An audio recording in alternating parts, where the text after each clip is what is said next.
When my dad was renovating this suburban villa, he accidentally dug through the basement wall. With a sudden loud bang, the wall burst open, revealing a deep pitch-black hole. It scared my mom into screaming on the spot, and made the bricklayer's legs turn to jelly. I was just a high school student back then. Covering my nose and peeking inside, the darkness looked like a monster with its mouth wide open. And even the air felt chillingly cold. Later, the surveyor said, it was an old air raid shelter left from years ago. Warm in winter, cool in summer, and the structure was still quite solid. My dad slapped his thigh and simply decided to clear out the tunnel, using it as a storage room and a cool place for summer. Back then, he laughed and said, God just dug an extra room for our family. Saves electricity and is very practical. Who would have thought that many years later, when the whole city was buried under snow, and the temperature plummeted to -70 or 80 degrees Celsius, this tunnel that I once found so eerie would become the final lifeline that I desperately clung to. What truly pulled me out of the memories of that tunnel was a wave of suffocating heat. I was standing blankly beside a car when a sudden pat on my shoulder made my whole body jolt. My colleague Zhao Qian's voice rang out, King, what are you doing zoning out? Before I could answer, Zhao Qian pointed at my car and gasped, wow. King, you got a new car? Where's your 2021 BMW 3 Series? I sold it on Guazi, I replied. It sold for over 160,000 RMB. That's 10% higher than what the dealers offered. You got that much for it? Because I sold it directly to a private buyer through Guazi. No middlemen. Buying low and selling high. The money that would have been eaten up by middlemen went straight back into the pockets of the buyer and seller. I heard the buyer saved a lot of money too. If you ever want to sell a car, I highly recommend Guazi to sell to individuals for a higher price. By the way, Zhao Qian, what's the date today? August 13th. I looked down at my phone. The date on the lock screen hit me like a sudden shock. August 13th. Wednesday. I stared at this date for several seconds, my throat feeling like it was blocked by something. Only one voice kept repeating in my head. I'm back. I'm really back. I had traveled exactly 20 days back in time, back to the time before I froze to death, before my hopes were ruthlessly shattered. In my previous life, after this exact day, the weather went insane to a level the meteorologists called unprecedented. The entire city felt like it was thrown into an oven. The morning sun was so toxic it felt like it could burn you to ash. And the ground was hot enough to melt shoe soles. Everyone wished they could weld themselves in front of their air conditioners, refusing to move until the end of August, when the temperature finally started to drop a little. Everyone thought the tortuous summer was finally over, even posting social media updates like, Autumn, please be kind to me. But who knew that just a few days into September, the weather would suddenly snap like crazy. Overnight, the wind turned into blades, and hail smashed down like sharp daggers. Windows were covered in layers of white frost. I was kicked out of the apartment that originally had my name on the lease. My thick clothes were locked inside. My phone and IDs were kept behind that door. I was wrapped in only a thin blanket, shivering and curled up in the hallway. I begged the people inside to open just a tiny crack, to hand me my belongings.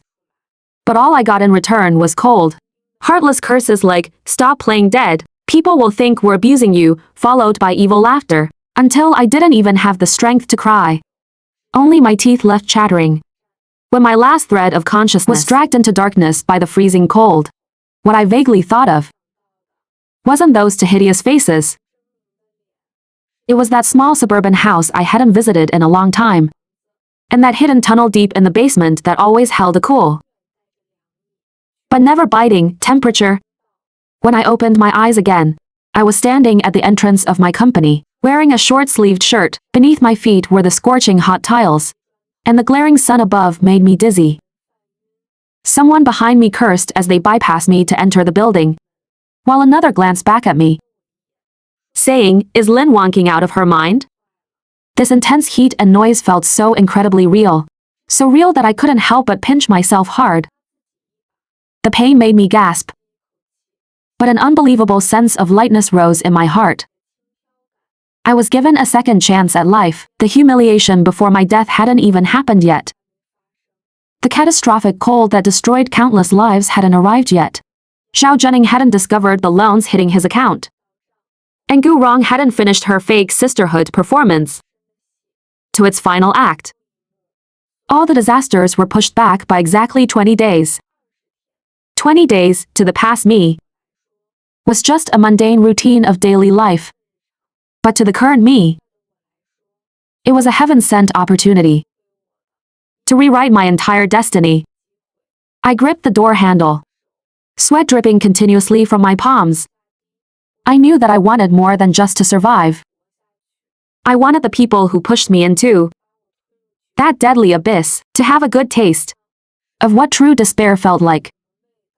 I didn't enter the company. My hand, paused mid-air on the door, slowly pulled back. The AC's cold air inside was instantly blocked behind the glass. I turned and walked down the steps. A wave of hot air hit my face, making my head throb with the heat.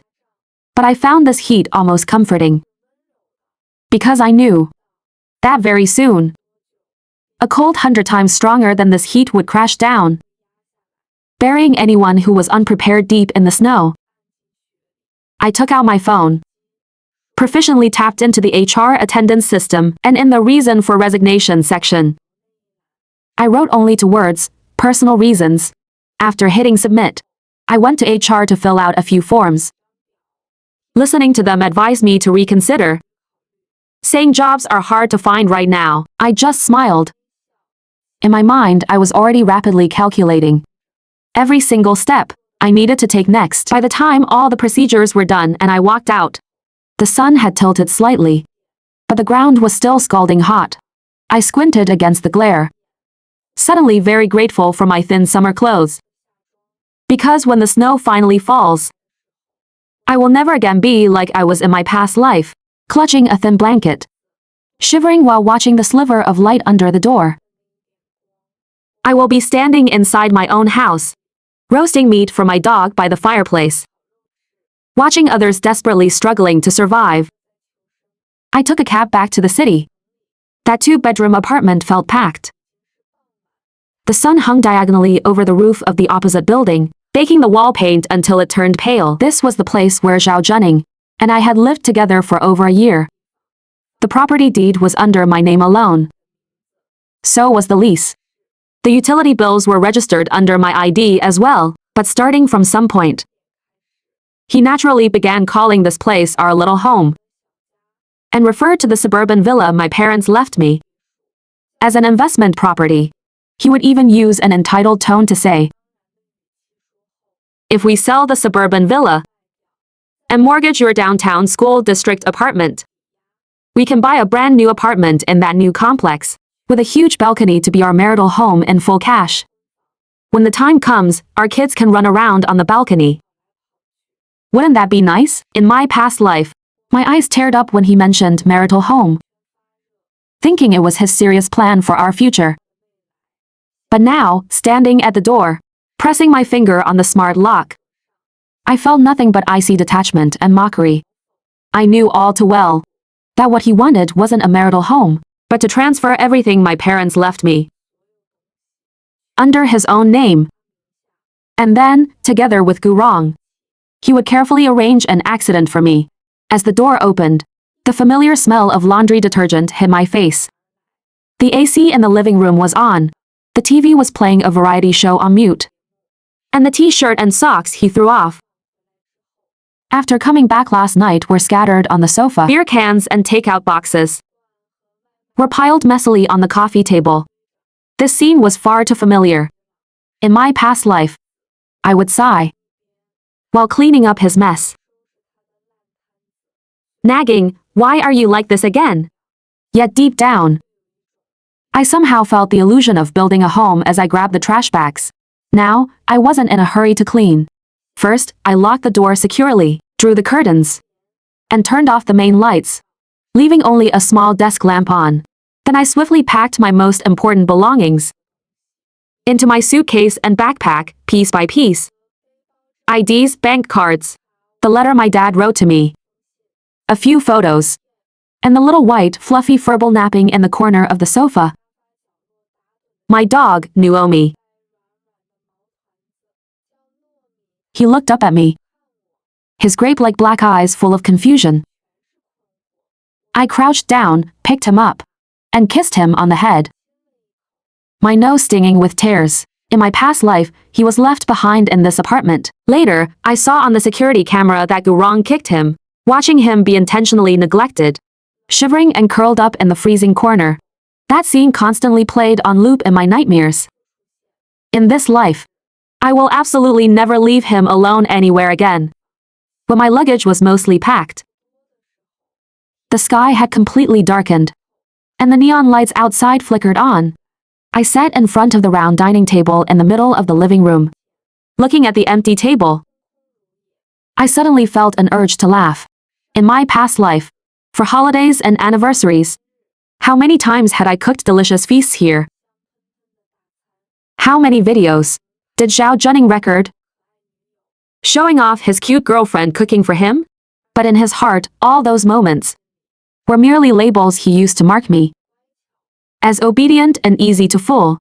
This time, I was still going to cook him a lavish meal.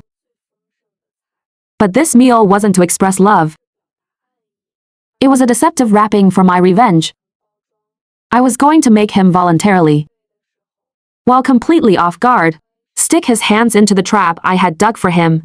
First, I thoroughly cleaned the kitchen, put on my apron, and dug out every presentable ingredient from the fridge and cabinets. Cola chicken wings, steamed fish, shrimp and scrambled eggs, and a pot of mushroom soup. The smell of cooking oil mixed with the aroma slowly drifted and filled the whole apartment. Naomi curled up into a ball by the kitchen door, drool hanging from his mouth, looking at me with an expectant "can I be your first customer?" expression. I smiled and rubbed his head, telling him to hold on for a bit. There would be a much more entertaining show to watch later. Not long after the dishes were done, the familiar sound of keys rattling came from outside the door. The door opened and Zhao Junning stepped in. Wiping away his sweat, he instinctively looked toward the living room. Seeing the table full of food, and me, still wearing my apron, he was visibly stunned for a second. Then, his usual careless smirk was replaced by a soft expression. He walked over quickly, reaching out to hug my waist. I turned slightly to the side, so he only managed to grab the edge of my apron, and smiled, saying, "I'm in a good mood today, so I wanted to make you a proper meal." His eyes lit up. What? What wind blew our Miss Lin into being so considerate? Did your conscience finally awaken, and you decided to agree to that matter? The eagerness in his tone couldn't be hidden at all. I pretended not to understand.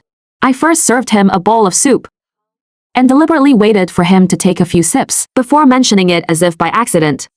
I've thought about it for a long time since we're going to get married anyway. We should manage the two properties my parents left me. It's a waste to just leave them empty. We might as well sell the suburban villa and combine it with a partial down payment from my school district apartment to buy that new place you mentioned. The one closer to the city center. A big 3-bedroom for both our marital home and investment. His eyes practically shone with greed. He didn't even bother picking up his chopsticks. Almost dropping the food from his bowl, he repeatedly said, wonking, "You are so understanding. I told you before. That place is too remote. Since your parents are gone, it makes no sense for a girl like you to hold onto that house. Let's buy a better one together, to give our future kids a better environment to grow up in." When I heard the word kids, my throat tightened for a second. But that feeling was quickly suppressed by the chilling disgust rising from my bones. I looked up and smiled at him. "I've already contacted an agent. I plan to start the process tomorrow. But selling a house is a step-by-step process. You'll have to accompany me on a few errands. He nodded frantically. The joy on his face is obvious, as if drawn on with a marker. He even agreed immediately to my request to take photos, which he normally found annoying. Acting coy, I raised my phone and said, "Such an important moment needs to be documented. Let's take a video. We can play it at our wedding in the future." He muttered that it was cheesy, but cooperatively blinked and made heart shapes at the camera. He even shook his head and nodded his head, following my instructions. Only his face was in the frame. But off camera, my other hand was moving lightning fast.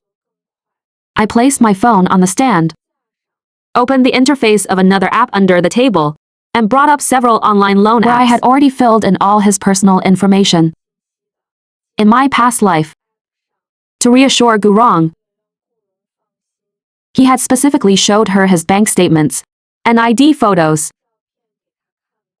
I found out about their conspiracy by accident back then, but was too late to protect myself. Now, these documents became my most convenient weapons. Earlier this afternoon, I had already taken photos of his ID and bank cards, and even put down his parents' phone numbers as the emergency contacts. Now, I just needed him to pass the facial recognition to confirm the loan borrowing. Very soon, message after message quietly slipped into his phone's SMS inbox. But that phone was resting quietly in his pants pocket. His attention was entirely focused on the fantasy that his girlfriend was finally selling the house. He didn't even notice his pocket vibrating a few times. Once I maxed out all the credit limits, I closed the apps, exited the background, picked up the phone, and smiled at him, pretending to be unsatisfied with the recorded video. I said, "It's too ugly, too ugly. I'm deleting it, not filming anymore." He was startled and asked what my long pause just now was about. I casually shrugged, saying, "If you want to see a video at the wedding, we can shoot a few more later." He hesitated for a second, but probably eager to think about the house and the money. He didn't dwell on this minor incident. He lowered his head and kept eating. I accompanied him through this commemorative dinner, watching him eat with utter satisfaction, getting slightly tipsy. My heart gradually turned completely cold. After this meal, the debt between us had officially turned to a new chapter. Early the next morning, he was still sleeping. I got up with my alarm, packed up the last bit of my loose items with extremely light movements. I put Naomi into the pet carrier backpack I had prepared, put on my backpack, and dragged my suitcase. Finally, I stood at the bedroom door and took one last look at him. The sunlight shone diagonally onto his face through the curtain gap. He was sleeping deeply, but his brows were furrowed, as if he was scheming something even in his dreams. He never anticipated that I would outsmart him one step ahead, pushing all the debts that would have fallen on me entirely under his name. I silently said goodbye to him in my heart, without making a sound. Closing the door gently, I went downstairs. As I pulled open the building's front door, the glaring sunlight rushed in. I took a deep breath, feeling as if I had finally crawled out of a long, suffocating nightmare. Although it was so hot outside that it made me sweat, I knew the real nightmare was still ahead, waiting for the entire city to face it, leaving that gray high-rise apartment complex. I didn't return to the downtown area. Instead, I called a ride-hailing app and headed straight to the suburbs. As the car drove outwards, the high-rises gradually turned into low houses, and further out, there were patches of trees and rice fields. The billboards on the roadside had faded from the scorching sun. The AC in the car was on full blast. The driver even chatted with me about rising electricity bills and how everyone was secretly switching to energy-saving ACs. I casually agreed with him, but my eyes were fixed tightly on the scenery retreating outside the window, feeling a sense of security settling into my heart piece by piece. The entrance to the suburban villa community was already somewhat overgrown with weeds. Beside the iron gate, There were several small flyers pasted for courier services and scrap collection. The guard was dozing off while waving a palm leaf fan. Hearing the car, he looked up at me and recognized me. He smiled and said, "Shaolin, it's been a while since you came back. The sun is brutal lately. Make sure to stay cool." I waved at him, thinking silently, "Don't rush, because before long, you'll have to worry about freezing to death." When I opened the gate to my own yard, a stale, musty smell of an unmaintained house rushed into my face. The osmanthus tree in the yard had grown wildly, its branches almost blocking the windows. Weeds poked out from the cracks in the stone pavement. Spiderwebs were densely woven in the corners. The house looked a bit desolate, but in my eyes, every brick and tile felt intimate. Here were the floor tiles my dad picked out himself, the marks left by my mom hanging out the laundry when she aired the quilts on the balcony, and all the laughter we shared when we barbecued and chilled in the yard. In my past life, I couldn't bear to sell this place, but rarely came back due to my busy job. It wasn't until the heavy snow collapsed countless roofs that I regretted it so much I almost bit my tongue off, wishing I had properly utilized this place earlier. In this life, I didn't have time to be emotional for too long. I took a deep breath, rolled up my sleeves and first opened all the windows for ventilation. Then I contacted a cleaning lady and her team to come over. From inside out, they cleaned the whole house spotless. The floors were polished clean, and bags of dust were cleared out. After they left, the lighting in the house seemed to suddenly become much brighter. But what truly gave me peace of mind was still the basement. I stood at the top of the stairs, turned on the wall lights, and walked down step by step. The slightly damp, but not freezing scent in the air immediately gave me a strange sense of stability. At the end of the stairs, that iron door still stood quietly. The door handle had developed a thin layer of rust. I reached out, grabbed it, and pulled hard. A gust of cool breeze slipped through the crack and brushed over my face, forming a stark contrast with the sweltering heat outside. The air raid shelter lay quietly there. Both sides were painted with white ash that my dad had done years ago. The ground was dry and solid. It was about 4 meters wide, extending inwards for nearly 50 meters. The lights flickered on one by one into the depth, like a corridor stretching into the unknown. Yet I knew this corridor wouldn't devour people. It would be like a tame snake during the coldest time, wrapping me up with its constant temperature. All the insane wind, snow, and unimaginably low temperatures outside would obediently stop outside that iron door. I slowly walked inwards along the tunnel, my fingers lightly tracing the walls, while planning in my mind. I rapidly sorted out the memories from my past life.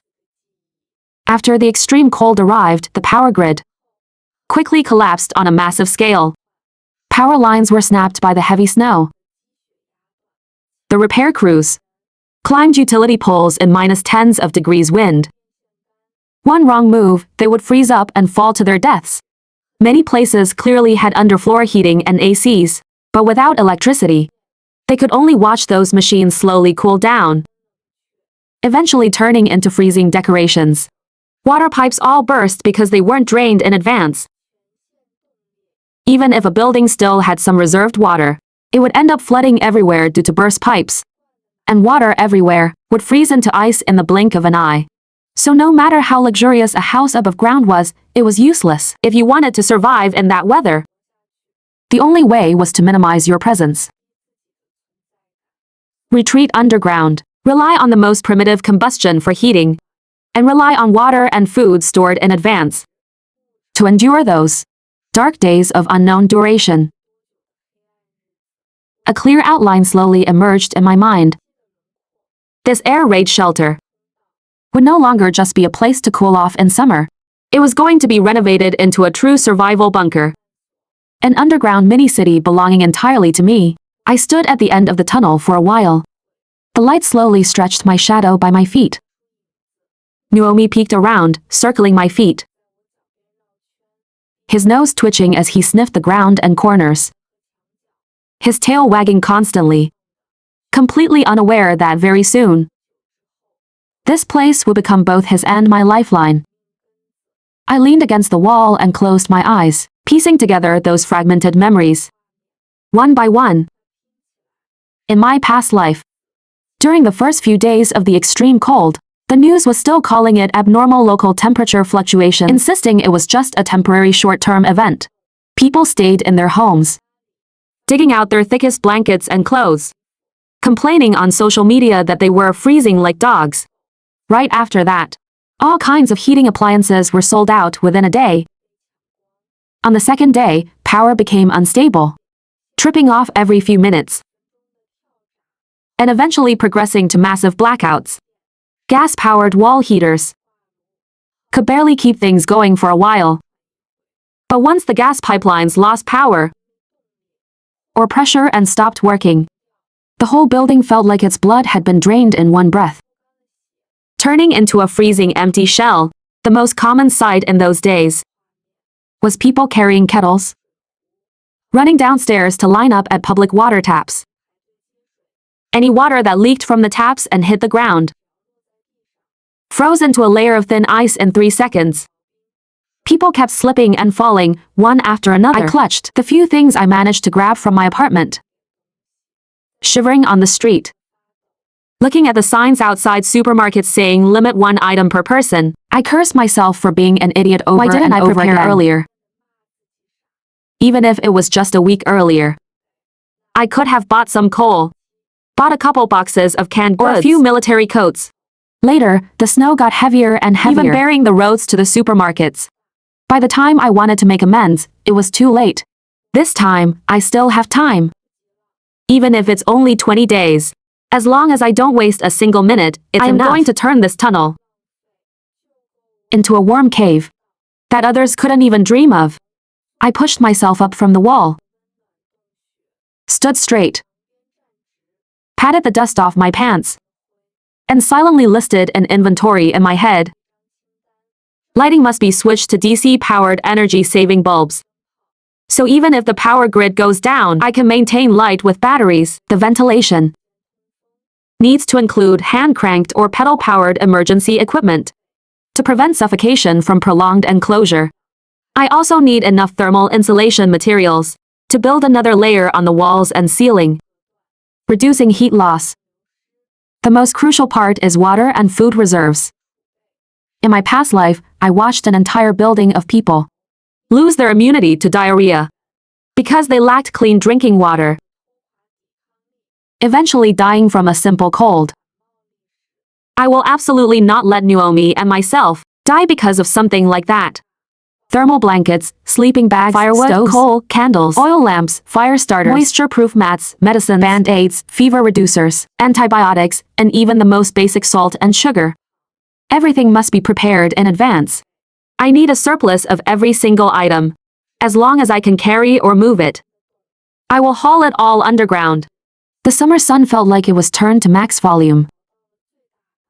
Stepping on the cement yard sent a heatwave surging up from my shoe soles.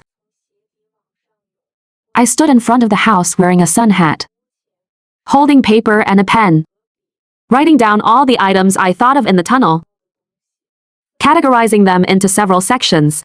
Then I underlined and marked them based on importance. Looking at that long, dense list of words, I unexpectedly felt a sense of grounded security.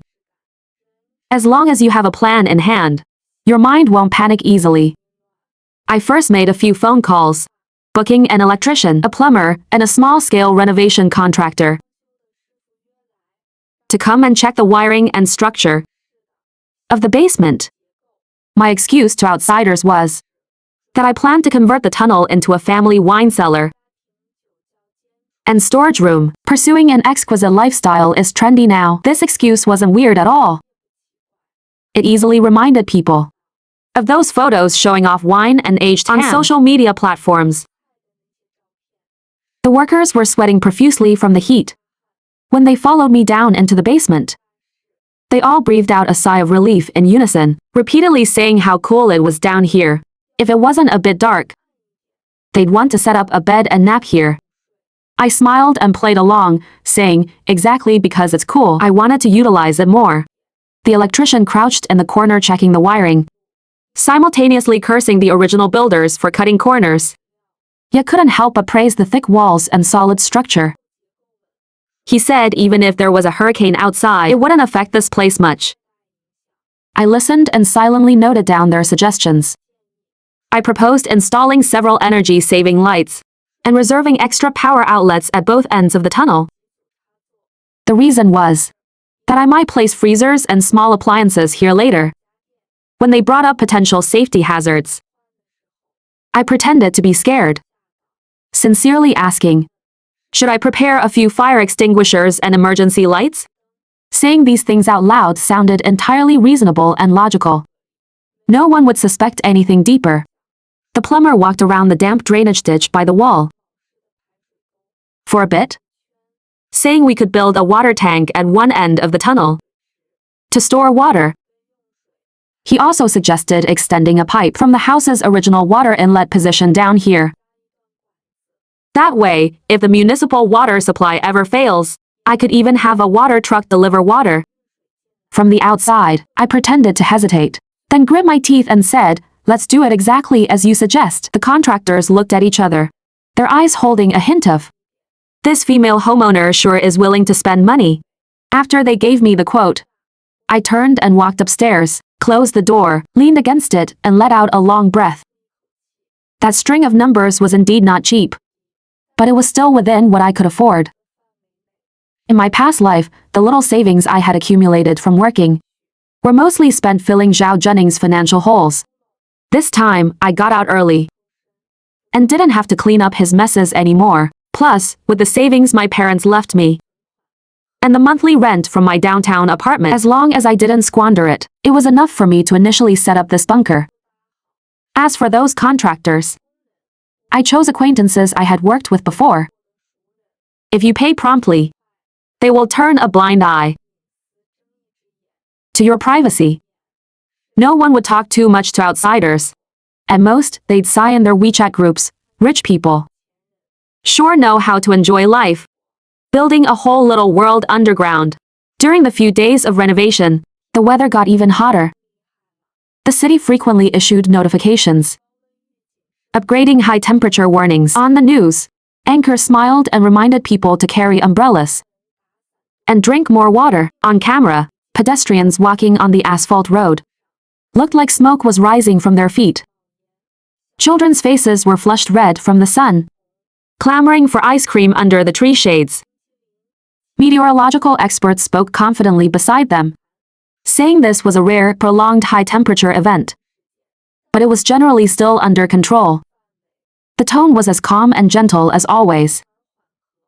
However, on social media, some people had already started sharing news of extreme weather from abroad. Someone joked half seriously, what if it's so hot today and suddenly turns into heavy snow tomorrow?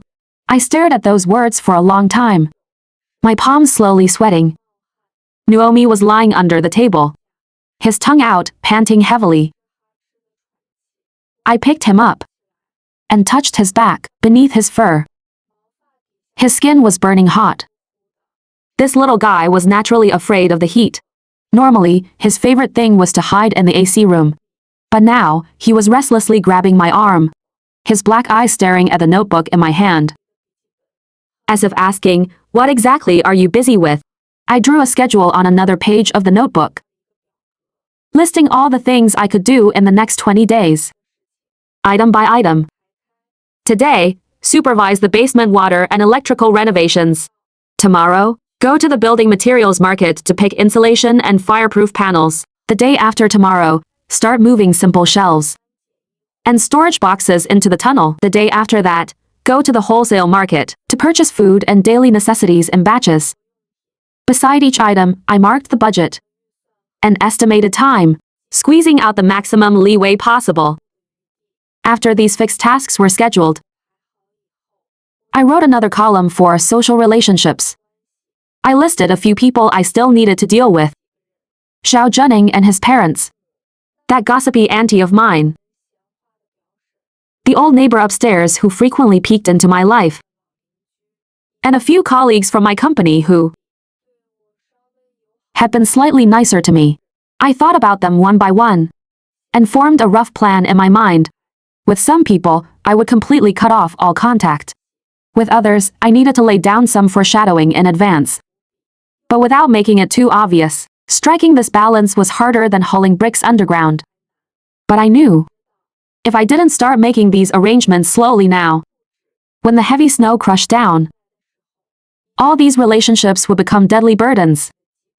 The building materials market wasn't exactly close to the suburban villa. I braved the scorching sun and went there twice. During the commute, I felt like a piece of meat being flipped on an iron grill. Sweat continuously flowed down my spine, and my clothes clung tightly to my skin. Naomi was left at home, out of fear he would suffer heat stroke. I carried massive rolls of thermal insulation cotton and fireproof panels. When I squeezed out of the elevator, the onlookers more or less cast a few curious glances my way. Someone laughed and asked, "Stocking up for winter because you're scared of the cold?" I played along with their joke, replying, "Well, didn't the experts say there would be lots of extreme weather this year? It doesn't hurt to stay warm."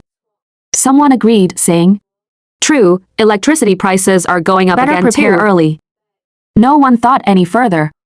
Only the young guy pulling the cart quietly asked me, "Do you want to get a few buckets of antifreeze coating while you're at it?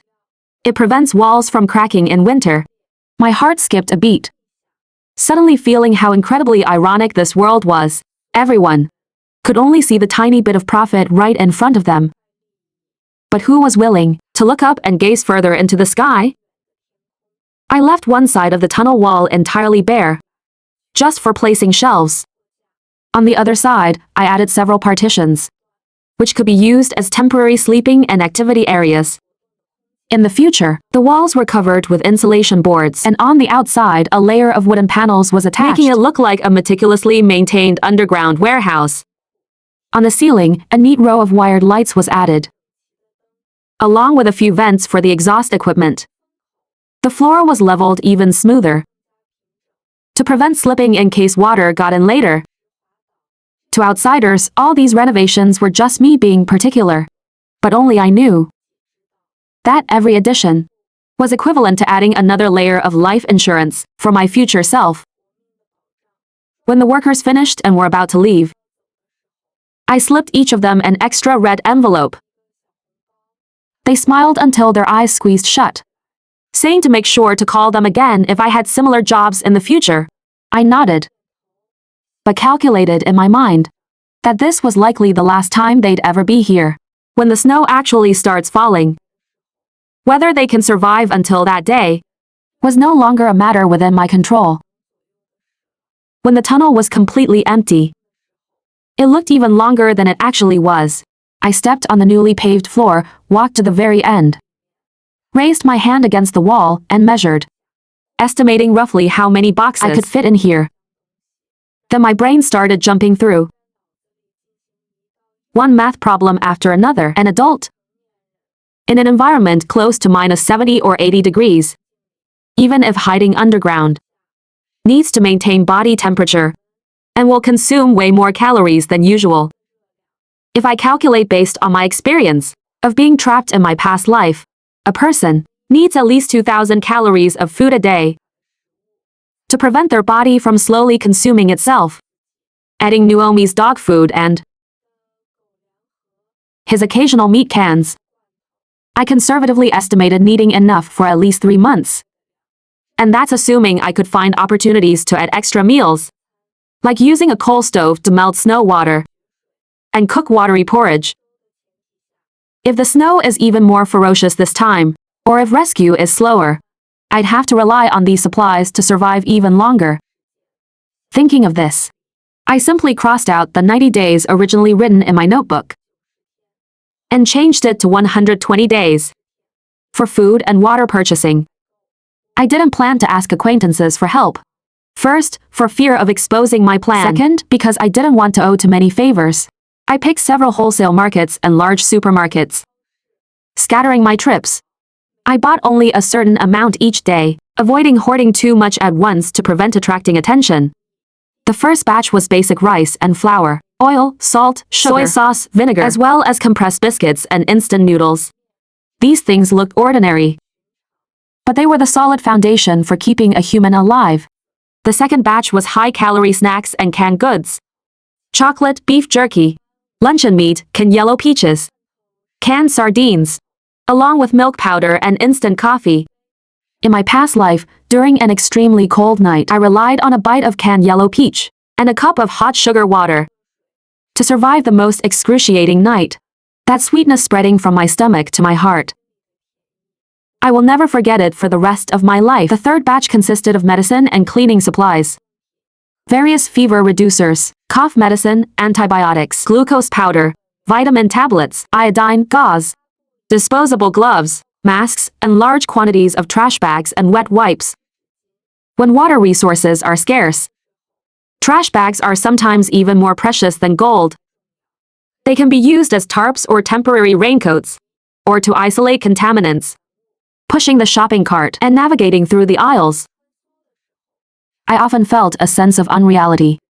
Other customers were agonizing over what to eat for dinner, picking out toys and snacks for their kids, or occasionally looking up at the ceiling fans, complaining about the poor air conditioning in here. I was the only one whose mind was silently calculating the energy density and shelf life of every food item, earnestly comparing the weight and listed calories of different brands of compressed biscuits. Once, a kid tugging at his mom's shirt stared at the massive pile of cans I was buying and curiously asked if I lived somewhere very far away, where there were no supermarkets. His mom smiled, patted his head, and said, "She's probably stocking up for her elders in the countryside." "Don't speak nonsense," I played along, smiling. "Yeah. It's not very convenient back in my hometown, so I'm bringing more back with me." She paused, gave me an apologetic smile, and helped me neatly arrange my items on the conveyor belt. These ordinary and kind little interactions allowed me, when suffocating under the pressure of the future, to occasionally feel like a normal person, living in the present. The biggest problem was water. I didn't dare fully rely on the water tank in the house and the reservoir in the tunnel, in case the pipes broke down early. Even if the tank and reservoir were both full, along with several barrels of bottled water, it was still unknown how long they would last. In my previous life, I saw with my own eyes people risking their lives, dragging buckets for dozens of kilometers through the blizzard, just to get a few buckets of muddy water from a partially unfrozen river, and then melting and filtering it bit by bit indoors. In this life, I had to leave myself a few more backup plans. First, I picked an inconspicuous spot in the yard and bought several large-capacity plastic water barrels. I covered them with black tarps and blocked them with messy old furniture on the outside. It just looked like randomly piled junk. I also reserved a spot near the roof for a rainwater collection system. Although once the extreme cold begins, the forms of rain and snow would become bizarre. As long as there was a possibility, I didn't want to let go of a single drop of water that could be turned into drinking water. Returning home at night, after unloading truckload after truckload of goods, I was often so tired I couldn't even lift my hands. My arms felt like they were filled with lead. Sweat, mixed with dust, clung to the back of my neck, making me want to rush into the bathroom for a cold shower immediately. But the moment I reached the bathroom door, the memory of my past life flashed in my mind. I had used the last bit of hot water for a shower, and when I woke up the next day, I discovered the pipes had already frozen solid. That kind of regret still makes my teeth ache just thinking about it now. I stopped at the door, gritted my teeth, and turned the faucet tightly shut. I walked back to the living room, dug out some unopened old towels my mom bought years ago from the cabinet, dampened them with a little water, and roughly wiped the sweat off my body. Naomi was already so hungry he was curled up by the kitchen door. I opened a can of dog food for him, watching him bury his head and eat. My heart instantly softened. I crouched down, rested my chin on his back, and whispered softly, "Naomi, you have to remember, which path in this house leads underground. When it snows heavily outside, as soon as you smell the cold wind, run down there." Got it? I didn't know how much he could understand. Only that after he finished eating, he licked my hand. His tail wagged in arcs in the air, as if earnestly promising me. At that moment, I suddenly really wanted to cry. My eyes grew hot and stung. I could only quickly lower my head, pretending to be busy cleaning up the can. The night grew deeper.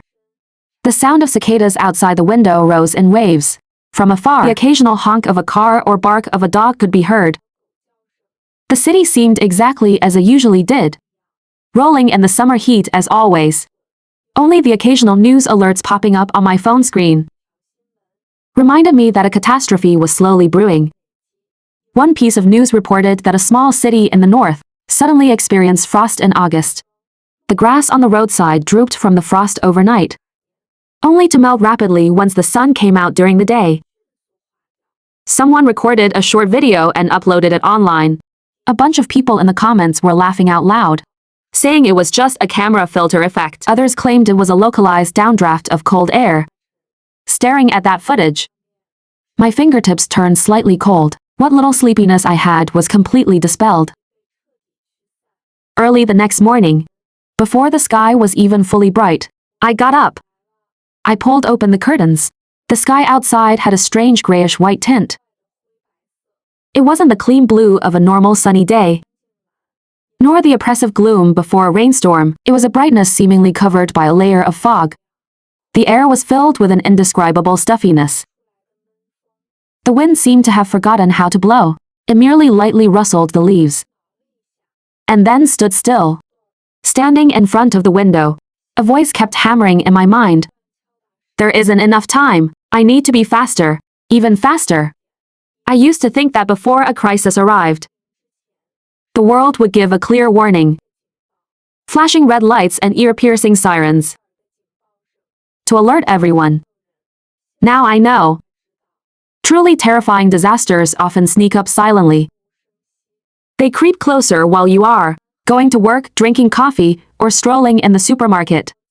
By the time you realize it, it has already swallowed you whole.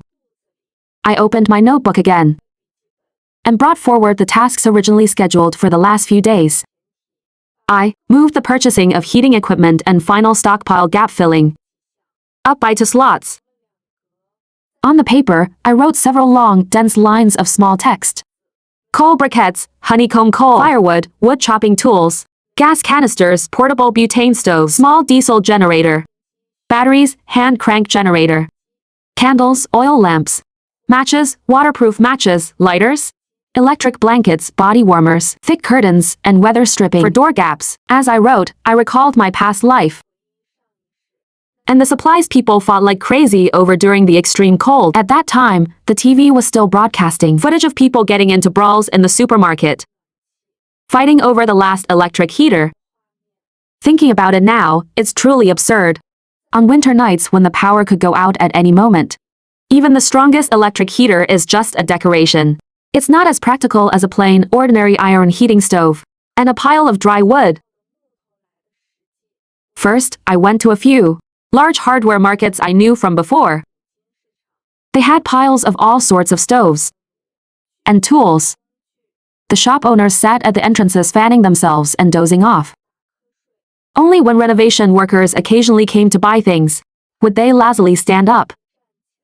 I picked out a relatively sturdy iron stove and bought several extra chimney pipes and elbow joints. I figured I could eventually open a flue at one end of the tunnel and channel the smoke to a corner of the yard, trying my best to keep it unnoticed. I also bought a batch of flashlights, batteries, and several sets of small solar lights. Seeing how much I bought, the shop owner became enthusiastic. He kept saying my family must be rich, that buying all this and not using it takes up space, and I should just buy it gradually. I smiled and said I was taking advantage of the current stock to prepare a little in advance. As he took my money, he shook his head and said, "You're a girl with foresight. When winter comes, you'll know it was worth it."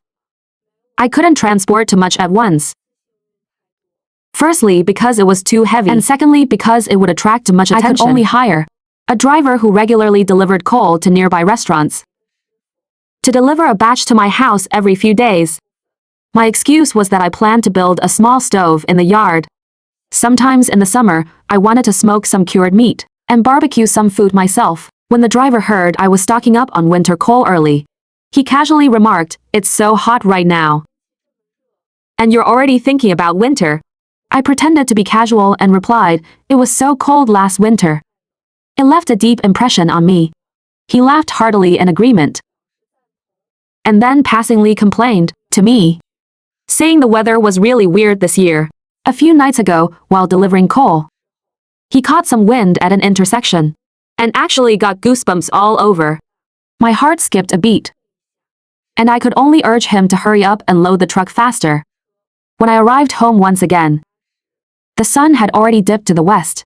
The shadows in the yard were stretched long and thin.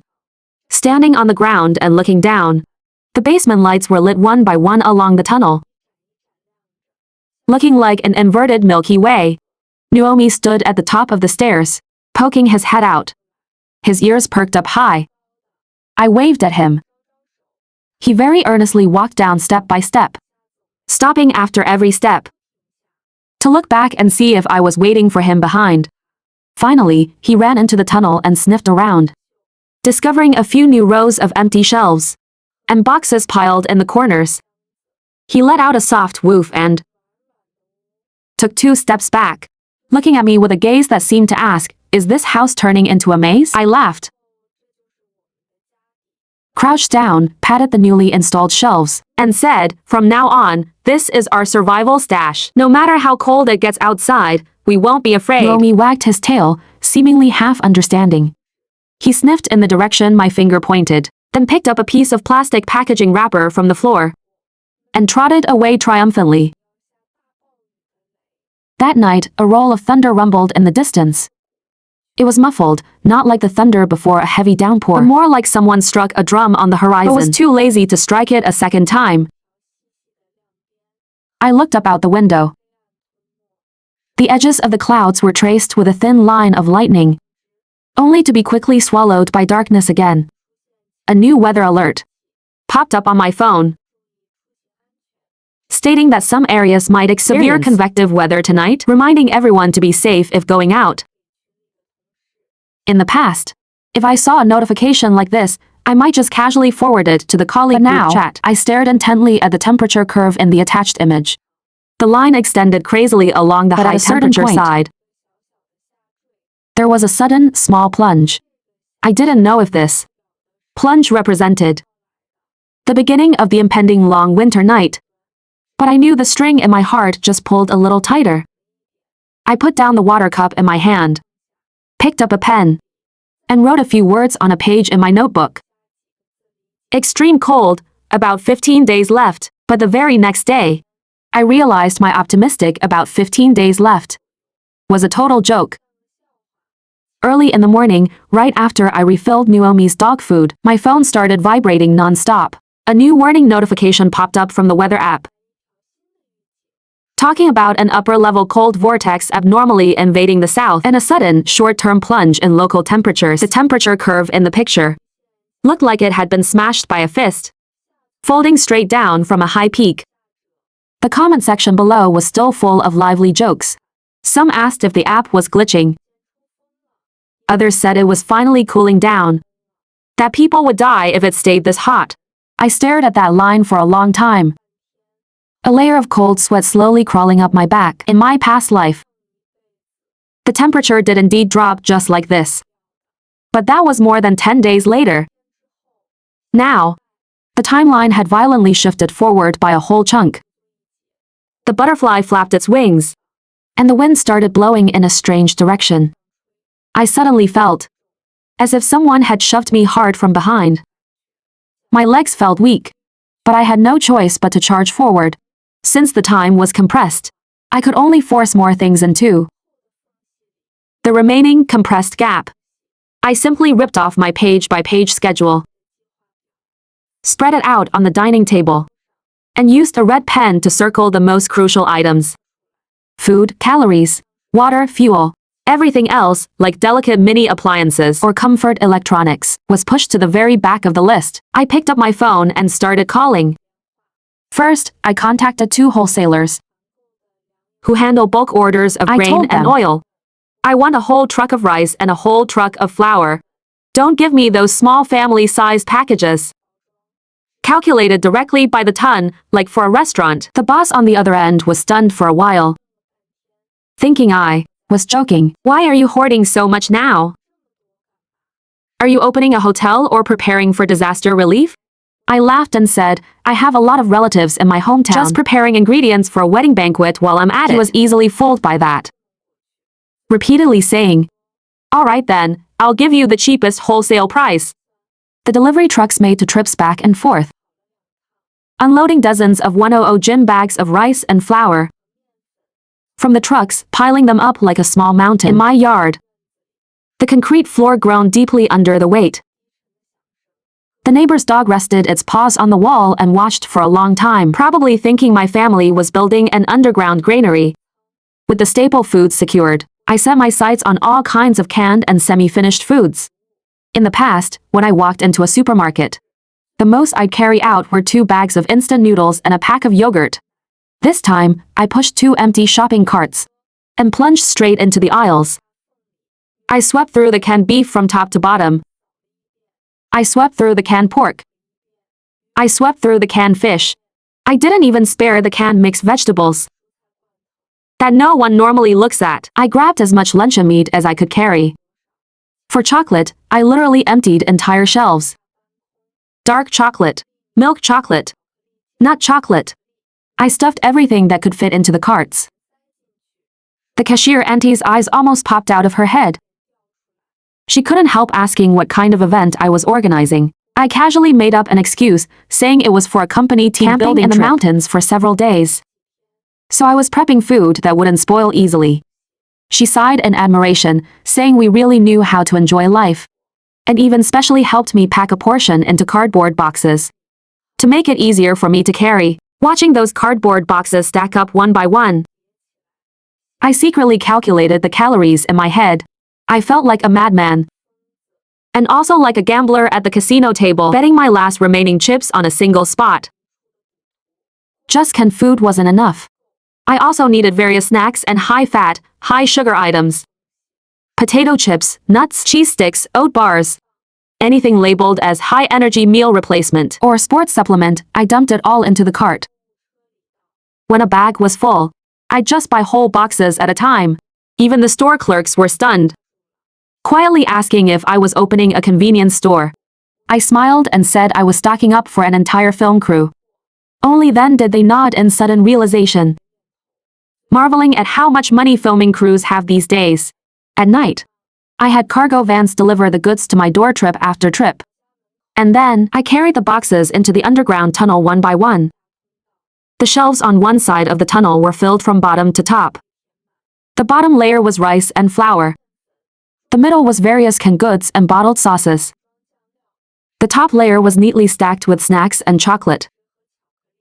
Online, I simply ordered a few wooden boards and stacked all the whole boxes of instant noodles into a noodle wall. Naomi stood below, looking up at it, probably thinking it was some kind of giant toy tower. As for water, I went even more hardcore. For bottled mineral water, I contacted 3 different distributors to deliver in turns. Getting too much at once would raise suspicion, so I had them spread it over a few days, bringing 2 or 3 truckloads a day. Each truckload had over 100 boxes, with 12 bottles per box. The blue and white packaging boxes paved a path all the way from the yard to the basement stairwell, then turned the corner from the stairs deep into the tunnel. Eventually, an entire wall was filled with plastic bottles. The light shone on the transparent bottles, refracting into a dense cluster of light spots. I calculated 500 milliliters per bottle if I strictly controlled the daily usage, using it sparingly for 1 person and 1 dog. A quick calculation showed that just this water alone, for drinking purposes, was enough to last for months. combined with the reservoir and the rain or snow I might collect later.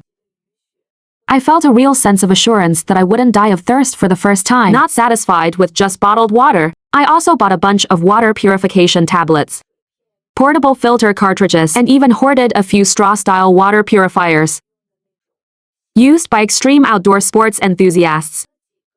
I told people I was going to try wilderness hiking and camping. Hearing this, the store owner's eyes lit up with excitement.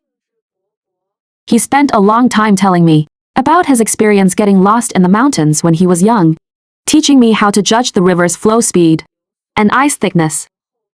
I listened and silently memorized it, thinking that when the snow truly swallowed the city, this experience might be more useful than any survival guidebook.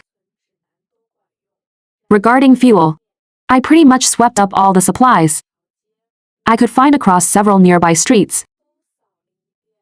Coal briquettes, charcoal, firewood, solid alcohol blocks, gas canisters for portable stoves. I didn't haggle over any of it. Just bought the most expensive and the best. Several blue flatbed tricycles arrived one after another, each loaded with pitch black coal, emitting a strange heat under the scorching sun. The coal delivery workers were shirtless, sweat pouring down their spines. They looked up at the bags of rice, boxes of water, and baskets of coal in my yard and couldn't help but sigh, "Little lady, with this setup, if you just add a cash register, you could open a supermarket." I smiled and handed him a bottle of ice water, saying that the elders at home were afraid of the cold and told me to stock up early so we wouldn't have to run around in winter. He sounded half convinced, but didn't ask further questions. Only before leaving, he looked back at the basement stairs a few more times, secretly envying in his heart that this place could be used as an ice cellar in summer. I also went to a large store specializing in outdoor gear, targeting an entire wall dedicated to extreme survival. I didn't buy normal sleeping bags. I went straight for the ones rated for -30 or 40 degrees. I knew -40 degrees would be nothing compared to what was coming, but this was the absolute limit of what civilian stores could offer. Anything lower would require military channels. I bought 4 thick sleeping bags in a row, and additionally added a dozen thermal blankets, several foam moisture-proof mats, and a set of folding cots. I casually swept up all the remaining hand warmers in the store. Seeing me carrying a whole truckload of stuff, the clerk couldn't help but joke, "If the end of the world really comes, you definitely survive to see the end credits." I smiled and replied, "I hope there won't be any end credits to play." He froze for a second, didn't say anything else, and just packed the items even more carefully. The underground tunnel gradually began to look like a real warehouse. Food area, water area, fuel area, medical area were neatly divided using label paper and markers. I even numbered every single shelf, writing down what was on it, how long it would last, and when it needed to be rotated. The medical area was particularly exaggerated. Various fever reducers, cough medicines, and antibiotics piled up in a small section. Iodine, gauze, bandages, gloves, and masks were stacked into neat, square blocks pack by pack. Next to them were a few small boxes containing simple suturing tools I bought online, tourniquets, and several bottles labeled as military first aid agents. These things would seem bizarre in an ordinary girl's house, but placed in an underground tunnel supposedly meant for a home wine cellar, they looked even more bizarre, so I simply installed a simple wooden door outside the medical area. To outsiders, I said this area would be for wine and valuables, and the door was to prevent moisture and thieves. The renovation worker nodded repeatedly upon hearing this, and even professionally added a lock for me. At first, Naomi was very wary of these boxes. While walking in the tunnel, his nose suddenly bumped into a bag of flour. He let out a woof, took 2 steps back, and looked at me with a gaze that seemed to say, "Is this house turning into a maze?" Later he realized that although these things took up space, they also created many fun crevices for him to explore, squeezing in and out. He completely accepted the new layout. He loved sleeping at the base of the water wall. There was always a faint chill radiating from there. Lying there in the summer felt ice cold all over. Every time I walked past, I couldn't help but rub him. What I thought was, when it gets deadly cold outside, this small area might become his only little playground to stretch his legs. Under this borderline insane hoarding rhythm, time was compressed even flatter. I practically had no true sense of day or night. I went out as soon as the sun rose, running between markets, hardware stores, and pharmacies, mornings for fuel, afternoons for food, using colors to mark what was essential and what was just a bonus. Often, I'd look up and realize it was already deep into the night outside the window. The lights in the neighboring houses went out one by one, leaving only my basement, still lit with a string of warm yellow lights. That light spilled out from the tunnel entrance and cast onto the wall, like a quietly slumbering dragon. But the disaster's footsteps were more impatient than I imagined. The originally estimated 15 days were violently shortened by it to less than a week. On the evening of the third day, I was standing in the yard, directing the porters to move the last batch of firewood and coal bags underground. The sky suddenly darkened without warning. The sun was clearly still halfway up the mountain, but the light seemed like someone turned the brightness down. The air went from scorching to an indescribable chill. A chill unlike an evening breeze, but more like the sudden blast of cold air. When a refrigerator door is unexpectedly opened, the workers looked up and muttered to each other that it must be about to rain, saying they needed to finish quickly and wrap up. I lifted my face and looked toward the horizon. The clouds were piled extremely low, layer pressing upon layer, like a massive wad of dark gray cotton wool, being forcefully pushed down by someone. Before long, drops slammed down, hitting heavily against my face. The cold made me shudder. I instinctively touched my face with my fingertips but felt something hard. That wasn't rain. It was fine ice shards. Transparent, yet with knife-like edges, smashing down from the sky one by one. They landed on the concrete ground, with clinking sounds. A thin layer formed very quickly. The workers were stunned. Someone reached out and caught a handful, then blew a breath into his palm. Not only did the ice not melt, but it seemed to stick to his hand. Stubbornly refusing to thaw, he let out a strange cry, saying, "What kind of crazy weather is this? Hail in August isn't unheard of. But why is this ice so cold?" I stared at that small clump in his hand, my heart tightening. I had seen this exact scene in my previous life too. Only, back then it was on the night right before the blizzard. Now, it was brought forward right before my eyes. The cold air seemed to have finally found a breach, wrapping the ice shards from the sky and violently smashing down. Within a few minutes, the temperature in the yard plummeted from over 30 degrees to the 20s. And then down to the 10s. The workers were sneezing from the cold and could only run to their truck, saying they'd come back another day. Once they left, I hurriedly dragged the coal bags at the door down to the basement. My arms were numb from dragging, and my face stung painfully from the ice shards hitting it. Naomi huddled at the top of the stairs, his fur bristling all over, his tail tucked tightly between his legs. I shouted at him to come down. He hesitated for a moment, but ultimately surrendered to his fate. Looking back at every step, he ran deep into the tunnel. The daylight was gradually blocked by the thick clouds.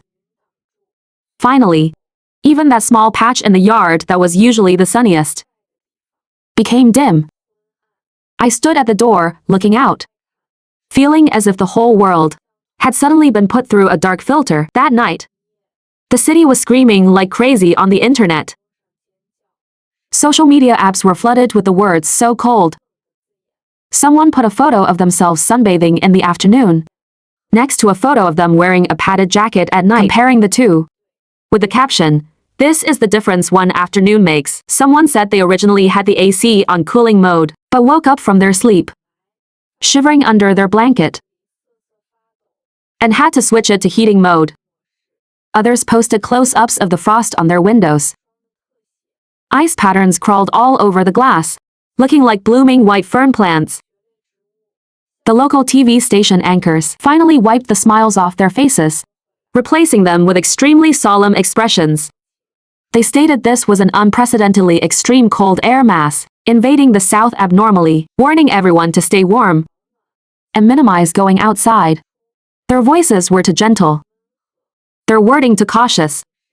It couldn't suppress the explosive panic brewing outside the screen. Taking advantage of the still barely stable power supply, I turned on every appliance that could be turned on. I set the refrigerator to the lowest temperature and stuffed everything that could freeze into it. To prepare for power outages, I also moved several buckets of homemade ice blocks into the basement, wrapped them in thick cotton quilts, and stuffed them into the tunnel corners. To prolong the low temperature duration inside the fridge later, I drained the remaining water in the washing machine and emptied the bathroom pipes as much as possible, leaving only a small reserve. Then I drew several large buckets of water from the tank and moved them downstairs.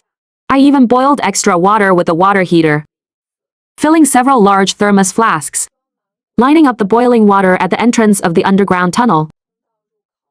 These exhausting, frantic actions might have looked like paranoid overreactions that night, but by the next morning, it proved to be not an exaggeration at all. When I was awakened by the cold, the world outside the window was deadly white. The air was as cold as blades.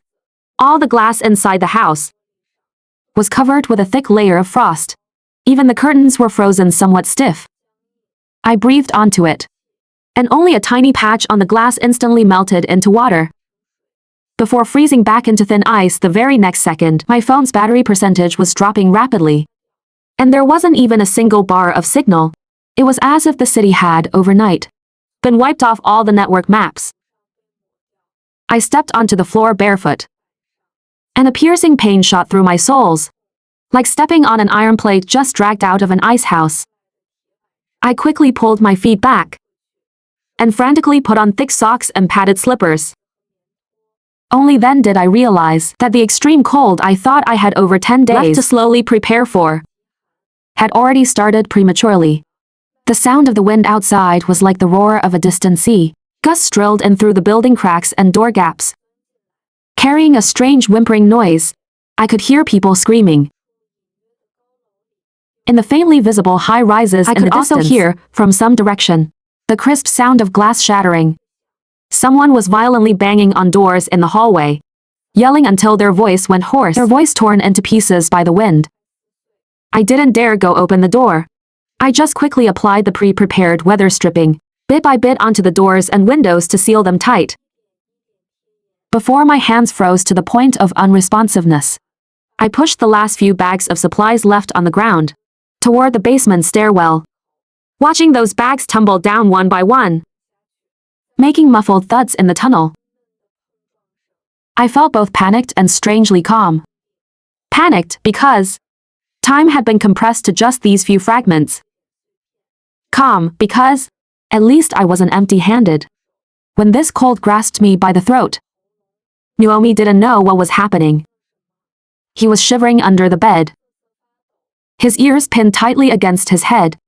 I dragged him out from under the bed, put a small padded dog coat on him, and wrapped the improvised dog scarf I made earlier around his neck.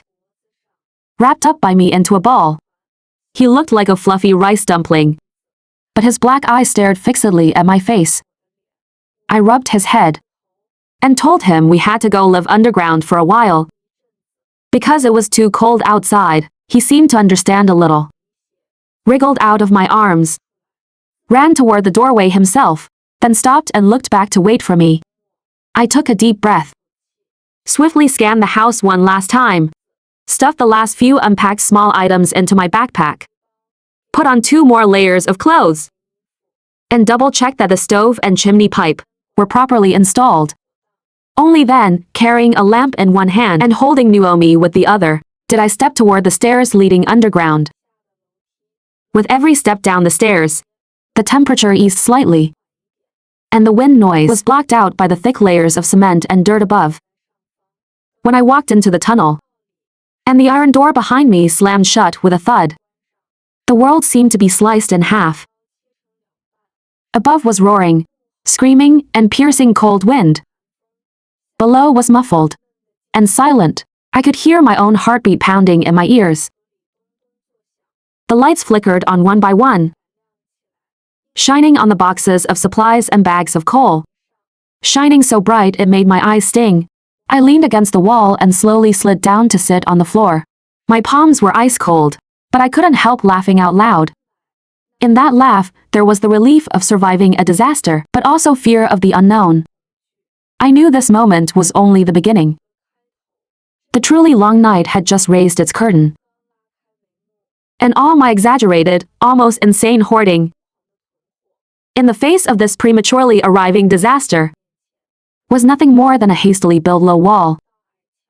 How much wind and snow it could block would depend on how long I could hold on from here. During the first few days, I hardly dared to go upstairs. I solely relied on listening to judge what the outside world had become. The wind drilling through the gaps in the iron door made a sound like a wild beast grinding its teeth. Sometimes a sudden strong gust would make the door rattle violently. Fine dust would occasionally fall from the ceiling. Nuomi, curled up by my sleeping bag, his ears twitching constantly. He didn't bark, just stared in the direction of the darkness. That level of alertness made my heart tight. I knew what was happening above was definitely not just unbearably cold winds. Because amidst the howling wind, human voices would occasionally mix in. Angry roars, crying, the sharp crash of things smashing, and the dull thud of bodies slamming against walls. These sounds, filtered through thick layers of soil and concrete, became muffled, yet made it even easier to imagine the worst. Early the next morning, the power began to destabilize. The lights flickered bright and dim, like dying fireflies. It held on for another 2 hours, before dying out completely. The basement instantly fell into a thick, impenetrable darkness. I could only light a candle. The flame danced on the wall, stretching the shadows of the shelves extremely long, like a row of silent giants. From a drawer, I pulled out the small radio I had prepared in advance, put in the batteries, and tuned the frequency, hoping to find some voice. As the dial slid back and forth, the channels were filled with nothing but the static hiss of white noise. When I finally caught a somewhat clear broadcast source, the announcer's voice was trembling. He kept repeating one sentence, reminding everyone not to panic, saying this was a once-in-a-century extreme cold front, that supplies and rescue would be organized as soon as possible, and that the government had initiated emergency protocols. But every time he said, "Don't panic," his voice sounded as if it was being choked halfway by the wind. From the background of his microphone, I could hear people shouting. Faintly, I could even hear glass shattering. Eventually, the channel simply turned into a mess of chaotic noise and was overtaken by other frequencies.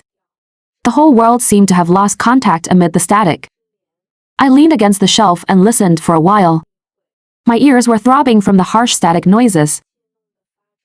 So I simply turned off the radio. All that was left was my own breathing and Nuomi's soft pants. Time becomes very strange in a place without light. I counted the length of the burned candles to estimate day and night. After a certain period, I would eat a small amount of food according to my original plan. Every time I opened a can, the sound of the metal lid popping would echo loudly in the tunnel, like a gunshot. I subconsciously held my breath, afraid of alerting something, but I quickly realized I was being too tense, and gave a bitter smile. Holding the can, I slowly drank the broth inside. As that bit of warmth traveled down my esophagus, it built up a false sense of security in my stomach. But whenever the wind howled above, that security felt like a paper wall that could easily be punctured. By the third day, I finally couldn't hold back anymore. I had to go up and take a look outside, not out of curiosity, but because I needed to know exactly how much time I had left to make any contingency plans. Or rather, whether I could still walk out of this house. First, I added enough coal to the stove, ensuring the chimney wasn't blocked. I also placed a basin of water on the floor to monitor the temperature changes. A thin layer of ice crust had already formed on the water surface, just lightly tapping it with my fingertip sent a bone-piercing chill through my hand. I put on another layer of clothing, wrapped my scarf tightly around multiple times, put on my hat and gloves, and did one final check of the deadbolts on the door. Only then did I take a deep breath and push open the door leading to the surface. The air in the stairwell was much colder than in the tunnel. Every breath I exhaled instantly turned into white mist. The wall paint was already cracking from the cold, and in some places, it was even bulging, looking as if it would completely peel off if it got just a bit colder. As I stepped on the stairs and walked up, every step produced a crisp cracking sound, like stepping on a layer of thin ice. When I pushed open the door to the first floor living room, the blast of cold air that hit my face almost made me retreat. Fine icicles hung from the ceiling. The lampshades were covered in a layer of translucent white frost. The edges of the furniture were encased in ice, like a still photograph frozen in time. I reached out and touched the edge of the dining table. My fingertips immediately picked up a layer of ice crystals after just swiping it a few times. My gloves got wet. I quickly pulled my hand back. The windows were still intact, but there was a thick layer of frost on the glass. The sunlight struggled to push its way in from the outside, but was scrambled by the frost into a deadly pale white glare. I gently scraped a small patch with my fingernail. When I saw the scene outside, my heart leaped violently. Everything in the yard was buried under an irregular white blanket. The tree branches were frozen into bizarre, twisted shapes, like contorted hands reaching up toward the sky. The iron gate was coated in a layer of ice armor gleaming with a blue tint. The barrels of water in the corner that I hadn't managed to cover had completely frozen into large, transparent cubes of ice. Even the tiny bubbles near the surface were suspended in time. In the distance, the roofs in the villa district were weighed down heavily by snow. Some roof ridges were already showing clear signs of collapsing. There was no sound of any living creature in the air. Not even a bird chirping. Only the slight clinking sound when the wind blew against the icicles. Ding ding dong dong, as if chipping away at the last bit of human hope. Before I could even process the scene, I suddenly heard a strange noise coming from afar. It wasn't the wind. It was humans, intermittent screams and cries mixed together, torn to shreds by the howling wind. Yet the fear and anger within could still be distinguished. I hesitated for a moment, but decided to go up one more floor. I needed a higher vantage point to confirm exactly what was happening outside. Gripping the icy handrail, I walked up to the second floor. When I opened the small door leading to the balcony, an even fiercer blast of cold air squeezed through the gap, like someone dragging an ice blade across my face. I used my shoulder to brace the door, carefully leaving just a crack open. Pressing my eye close to a small patch of glass, I looked out. The streets were unrecognizable. Snow and ice had erased all boundaries, leaving only a few outlines traced by the wind. Occasionally, I could spot the silhouettes of a few cars stuck in the snowdrifts. Their doors were frozen shut, and the windows were covered in thick frost. Someone had obviously tried to ram the doors open from the inside, leaving behind a few crooked cracks. But they were now sealed over again. Looking further down the street, a crowd was huddled at the entrance of a few buildings. They were clustered together, wrapped in heavy coats and quilts. Someone was frantically smashing a glass door with a stick. His hands were shaking from the impact, but the glass only showed a web of fine cracks, stubbornly refusing to shatter completely. The people inside were staring back through the glass. Some looked terrified. Some looked numb. Others simply turned and walked away, pretending they didn't see anything. A bit further away, there was a group of people surrounding the base of another building. The noise of shouting came from that direction. The wind caught their voices, tossing them in all directions. I couldn't hear every single word they said, but I could feel the sheer fury in their tone. Someone was holding up a piece of cardboard with "Let us in" written on it. Someone was kneeling in the snow, clutching a child, knocking endlessly on the building's door. The child's face was already frozen to a purplish-red hue. The tears flowing from their eyes didn't even have time to fall before they turned into ice threads hanging from the eyelashes. Someone inside poked their head out, roaring something angrily back at them. The gist was probably "Go somewhere else. If you have nowhere to go, don't drag us down." Then someone from the crowd threw something at the door. It looked like a brick hitting the door, letting out a dull thud. Even from this far away, I could feel the explosive tension of a looming riot. The wind picked up again, whipping my hair wildly out from under my hat. I didn't dare to keep watching. I quickly pulled the door shut. My thighs and fingers were so stiff from the cold that I was clumsy even trying to close the door. Just at that moment, I suddenly heard the sound of something being smashed, coming from the direction of my stairs. This was followed by rapid footsteps, accompanied by heavy, rough panting. I tensed up instantly, the blood in my whole body rushing to my heart. Pressing myself against the wall, I quietly crept to the top of the stairs and peeked down through the banister. I saw several shadowy figures gathered outside the main gate, using their feet and shoulders to repeatedly ram my courtyard door. The iron gate rattled violently under the impact, making snow fall from above. One of them even cursed towards the inside, saying, "We know someone's in there, living in such a big house usually, and playing dead now. Just wait to freeze to death inside." Though their voices were muffled by the door, it still carried a piercing, malicious intent. I didn't dare make a sound.